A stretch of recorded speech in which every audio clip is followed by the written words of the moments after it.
హనుమాన్ జయంతి సందర్భంగా మెగాస్టార్ చిరంజీవి ఇంట్లో ఓ అద్భుత సన్నివేశం చోటు చేసుకుంది. తమ పూజ గదిలో కొలువు తీరిన ఆంజనేయుడిని సూర్యకిరణాలు స్పృశించాయి.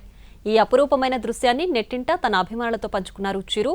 ప్రతి సంవత్సరం డిసెంబర్, జనవరి, ఫిబ్రవరి నెలల్లో సూర్యకిరణాలు సప్త వర్ణాలుగా మారి తమ పూజా మందిరంలో ఉన్న హనుమంతుడిని స్పృశిస్తూ ప్రసరించడం చూస్తుంటే ఆ అనుభూతిని మాటల్లో చెప్పలేనంటూ ఆ వీడియోను ఎక్స్లో షేర్ చేశారు చిరంజీవి.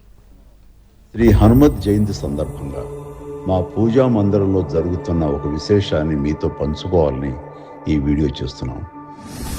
ప్రతి సంవత్సరం డిసెంబరు, జనవరి, ఫిబ్రవరి నెలల్లో సూర్యకిరణాలు సప్తవర్ణాలుగా మారి మా పూజా మందిరంలో ఉన్న హనుమంతుడిని పైనుంచి కింది వరకు స్పృశిస్తూ ప్రసరించడం చూస్తుంటే ఆ దృశ్యం, ఆ అనుభూతి మాటల్లో చెప్పలేనిది.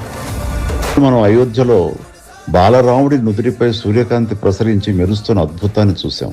అలాగే కోణార్క, అరసవల్లి దేవాలయాల్లో కూడా సూర్యకిరణాలు భగవంతుని తాకే విశేషం అందరికీ తెలిసిందే.